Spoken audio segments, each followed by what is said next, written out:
Muy bien, continuando con el tema de extinción, estamos en la extinción por iniciativa del sujeto empleador, ¿no?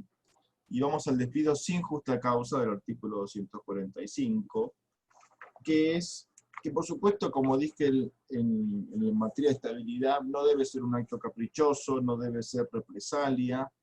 El despido sin justa causa es un acto, según lo entiendo, un acto válido, lícito, que produce ciertos efectos: la extinción del contrato de trabajo, la obligación de pagar una suma de dinero tarifada, que es la indemnización que recibe el trabajador inocente, aquel que no dio con su conducta lugar, o sea, no verificó, no realizó ningún incumplimiento que justifique la extinción del contrato, sino que esto, el despido sin justa causa, es una decisión unilateral del empleador que debe estar enmarcada dentro del ejercicio válido, regular del poder de organización y dirección empresario, artículos 65 y 68 de la Ley de Contrato de Trabajo, y que también puede ser identificado con el despido sin justa causa como aquel despido sin expresión de causa, que no quiere decir que no exista la razón empresarial del artículo 4 del convenio 158 de la OIT.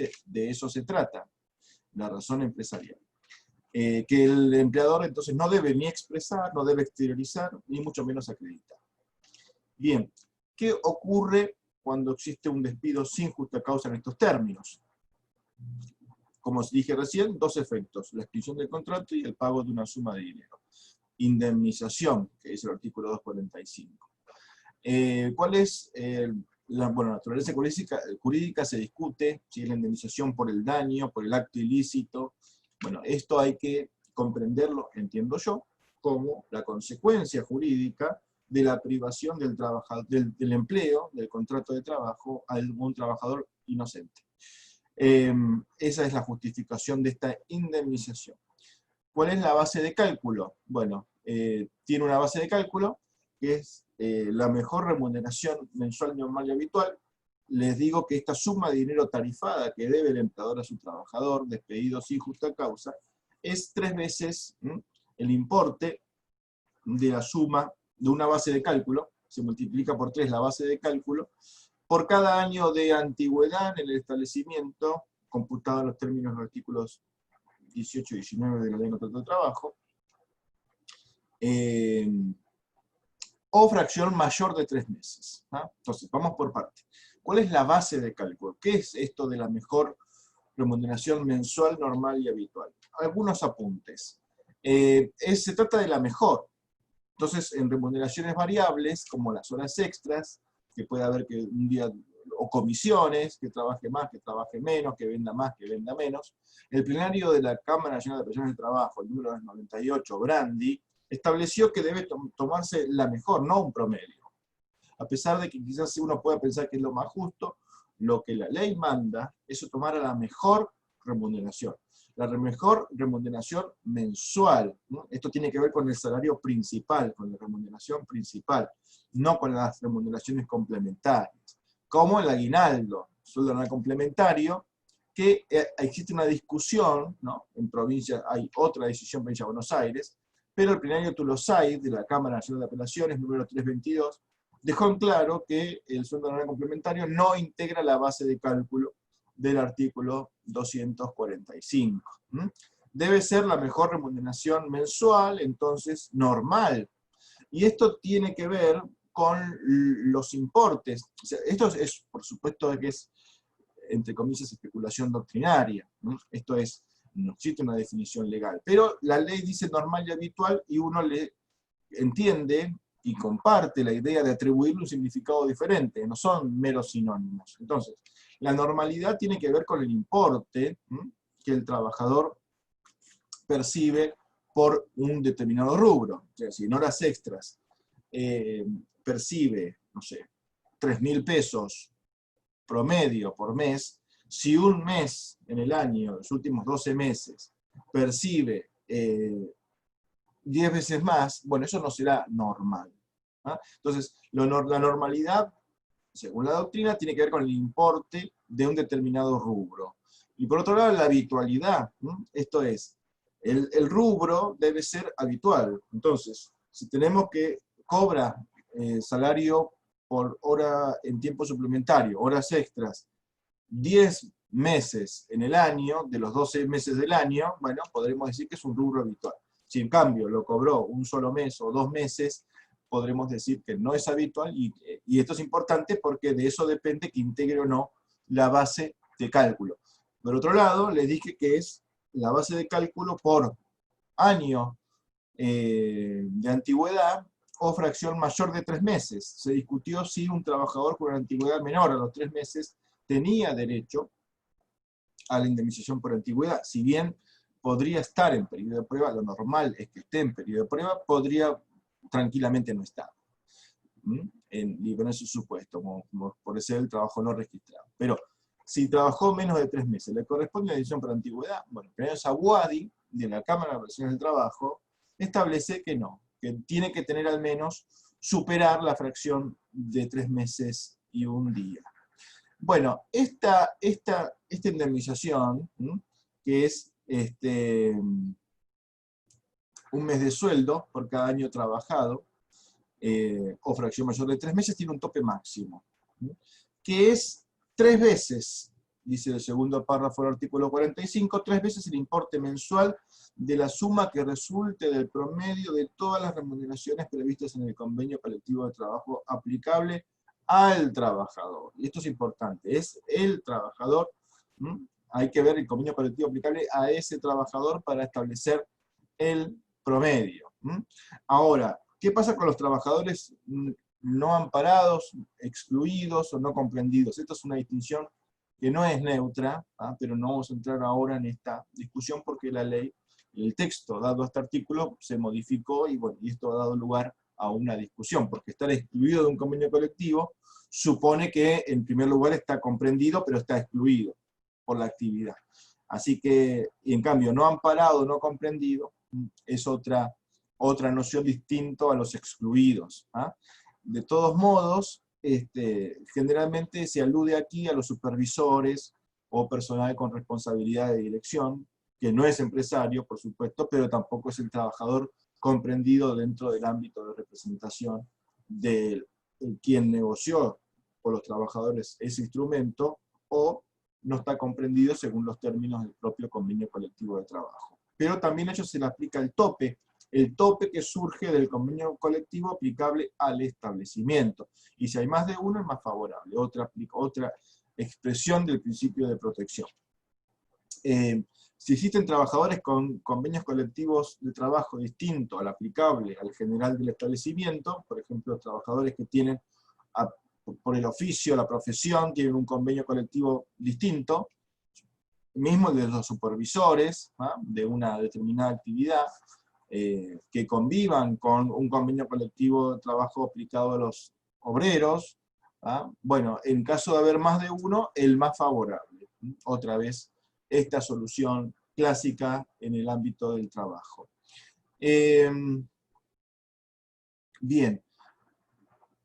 ¿Cuál es la jurisprudencia de la Corte Suprema en materia de tope máximo? Bueno, hubo una vieja jurisprudencia que hablaba de, por un lado, frente a la situación de la pulverización de la tarifa por razones de falta de actualización de los salarios, se aplicaba la doctrina de la autorrestricción. Esto es, que el Poder Judicial, teniendo el poder de hacerlo, se restringía, se autorrestringía y respetaba la decisión del Poder Legislativo, aún en casos de injusticia. Esto fue la doctrina del fallo Villarreal, Mastroianni, que acá les cito.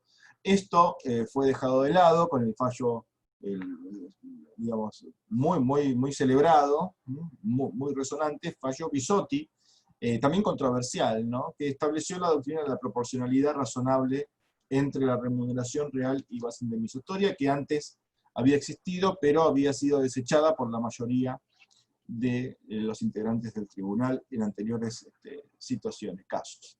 Bisotti es controversial, ¿por qué? Porque establece un nuevo tope, en virtud de este principio de la proporcionalidad, pero no es una solución al caso concreto, sino que establece que la base de cálculo la aplicación del tope máximo a la remuneración real del trabajador no puede derivar en una reducción de la remuneración real en más de un 33%. ¿no?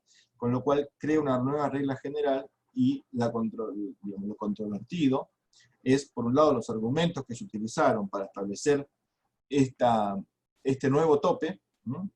vinculado a la confiscación, y también por el hecho del carácter general de la nueva regla, que no solamente atendía el caso de Bisotti, concreto, que es lo propio de una sentencia, atendía el caso concreto, sino que pretendía, por supuesto, expandir su aplicación a la generalidad de los trabajadores. Y eso es importante porque ya el parámetro Bisotti se aplica integrando prácticamente la norma en los hechos, por lo menos. Hay un tope mínimo que establece el último párrafo del artículo 245, que dice que en ningún caso esta indemnización podrá ser inferior a un mes de sueldo calculado sobre la base del primer párrafo. Esto es la mejor remuneración mensual, normal y habitual, sin tope. Bueno, vamos a otro supuesto de extinción del contrato por iniciativa del sujeto empleador, y que tiene que ver con la jubilación del trabajador. El trabajador en situación frente al régimen previsional. Esto se ocupa del artículo 252. Tuvo una modificación bastante reciente, en el año diciembre del 2017, mediante la ley 27.426. Este supuesto es distinto al supuesto artículo 91. Yo les comenté también en este ciclo de partes de estabilidad y extinción, las primeras partes, que el contrato de trabajo era un contrato de duración, pero la duración, el requisito básico de los trabajadores, no puede durar indefinidamente. El trabajador no puede comprometer su voluntad por tiempo indeterminado, sino que es necesario, como derecho básico del trabajador, que tenga una finalización. Y la finalización que indica el artículo 91 es el momento en que el trabajador tiene derecho a acceder a una prestación previsional. Pero esto no tiene relación con el artículo 252, no tiene relación directa, porque fíjense que el artículo 252 habla de una prestación previsional, quizás la más importante, que es la prestación universal, básica universal, o PBU. ¿no? Hay otras prestaciones previsionales, por ejemplo, la prestación universal al adulto mayor, ¿no? Pero habla del trabajador cuando cumpla 70 años de edad. ¿no? Y a la PBU, prestación básica universal, el trabajador puede acceder a los 65 años si es varón, y a los 60 si es mujer. Es decir, el trabajador, en síntesis, lo que quiero decir es que el trabajador puede tener derecho a acceder a una prestación previsional en los términos del artículo 91, pero el mecanismo del artículo 252 exige 70 años de edad.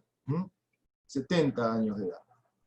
Y luego, bueno, la comunicación, la exhortación a que el trabajador inicie los trámites de jubilación, dándole la documentación necesaria a tal efecto, que es una cuestión práctica, porque hoy en día el ANSES, que es el encargado de administrar el subsistema previsional, por supuesto tiene mecanismos digitales para suplir lo que antes era la obligación del empleador de entregar los certificados de trabajo. Hoy en día es casi, o no se pide, o no es necesario, o si se pide, es innecesario. En algunos casos, por ejemplo, por lo menos, quiero decir. Bueno, este plazo, el empleador entonces le intima al trabajador a que dentro del término de un año se jubile. Inicie el trámite de jubilación y se jubile. Ahora, si se jubiló o no al vencimiento del término, el empleador está facultado, tiene el derecho de extinguir el contrato sin obligación indemnizatoria. Ahora, y este año se entiende que cuenta como preaviso. Como preaviso. Esto lo establece también a texto expreso el artículo 252. Aunque es un preaviso no ortodoxo, es un preaviso de un año. Y por supuesto, acá le pongo el caso del trabajador enfermo, el trabajador que está enfermo en ese año, cobra licencia paga por enfermedad, pero eso no interrumpe el cómputo del plazo del preaviso. No se aplica el artículo 239 en su integridad, íntegro, digamos, por el hecho de que es un preaviso no ortodoxo. El caso del delegado gremial, por supuesto, puede recibir esta intimación, pero primero es necesario, como garantía sindical, realizar el procedimiento de exclusión de tutela de los artículos 48, 52 y concordantes de la Ley de Asociaciones Sindicales. Bien, y frente a estos de iniciativa de empleador, hay otros supuestos especiales que pueden ser hoy considerados como de actuación discriminatoria, ¿no? Así, fíjense el supuesto despido por enfermedad del artículo 212, tercer párrafo de la Ley de Contrato de Trabajo. Este artículo, que es, como enseña Ackerman, ¿no? Es muy importante su primer párrafo porque establece la obligación del empleador de darle tareas adecuadas al trabajador incapacitado de forma permanente sin mengua de la remuneración. Es una norma central, ciertamente central en el diseño normativo de nuestras relaciones laborales. Pero el tercer párrafo establece el supuesto donde el trabajador tiene una incapacidad y el empleador se niega a darle tareas adecuadas aún teniéndolas. La solución del artículo 12, tercer párrafo, es que le corresponde al trabajador una indemnización equivalente al despido sin justa causa. Pero, como en este caso hay una negativa infundada, irrazonable por parte del empleador en base a una razón vinculada a una enfermedad o un padecimiento que tiene el trabajador, esto podría ser considerado, y así lo fue en algunos casos puntuales, como un comportamiento discriminatorio, y por lo tanto tuvo aplicación la ley antidiscriminatoria, la ley 23.592. Después el despido por razón de matrimonio, que también es un despido discriminatorio. En principio existe una prohibición del artículo 181, una prohibición, perdón, 180, una prohibición de establecer el despido por causa de matrimonio, lógicamente, ¿no? La norma exige, por supuesto, la notificación fehaciente del matrimonio y el consecuente, de los planes de contraerlo, y el consecuente normativo es una indemnización, la extinción del contrato, con una indemnización especial del artículo 182, equivalente a un año de remuneraciones que se suma a la indemnización del artículo 245. En este caso sí hay un agravante que tiene que ver con la actitud discriminatoria.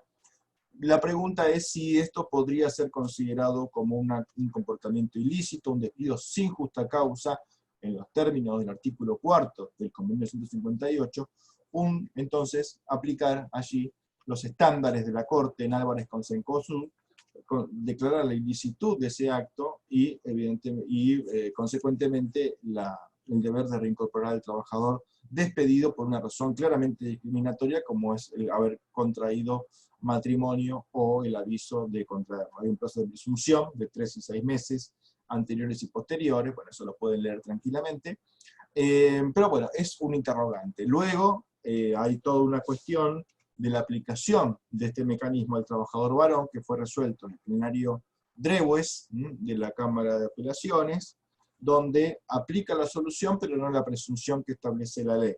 ¿Y esto por qué? Porque el despido por causa de matrimonio está en el título séptimo del trabajo de mujeres. Por eso mismo es esta particularidad. Bien, seguimos en el próximo.